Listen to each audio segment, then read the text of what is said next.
خصت قافي نور العين وهديتها عذب الابياتي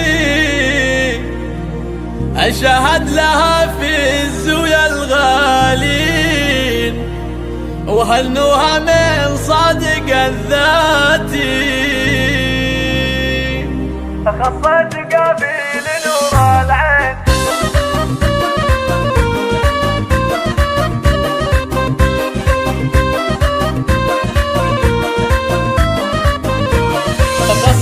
قافي نور العين وهديتها عذب الابياتي شهد لها في الزويا الغالي وهنوها من صادق الذاتي. فرحة شهد تسعد الغالي عسى الله يسعدها فالايام بنتي وفرحي بها فرحي عسى الفرح فلها قدام عسى الفرح فلها قدام يوم الفرح.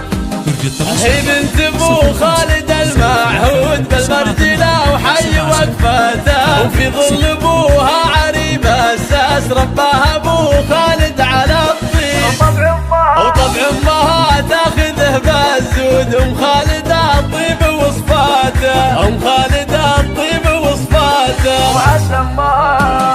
وعسى امها بجنة الفردوس ام خالد اللي بظنها الهيب. الله الله الله الله وعروسنا الفارقة بالذات بالحسن والزين والاوصاف من زينها تخجل النجمة بظهورها الباهي الخطة. عروسنا شهد شيخة الزينة فيها الحلا فارق وفتان ذوق ودلال وجمال اصفار سبحان من زانها سبحان واخوانها عزوة الازمان عروسنا على العز طاريها وفي ربعها للفخر عنوان القايمة احرار ندريها القايمة احرار ندريها. شكرا لكم لاختياركم الحصري والمميز.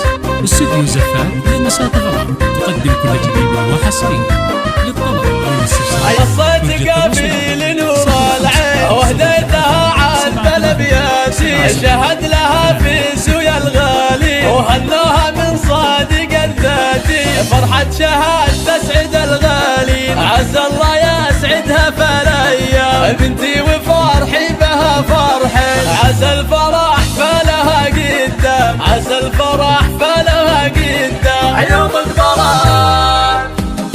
هي بنت ابو خالد المعهود بالمرجله وحي وقفتها وفي ظل ابوها عريب اساس رباها ابو خالد على الطين وطبع امها تاخذه بالزود ام خالد الطيب وصفاته ام خالد الطيب وصفاته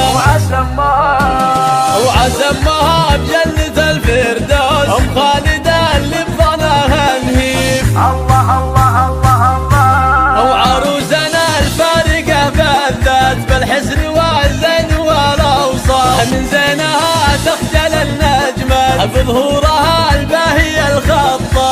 عروسنا شهد شيخة الزينة فيها الحلا فارق وفتان ذوق ودلال وجمال اصفار سبحان من زانها سبحان واخوانها عزوة الازمان عروسنا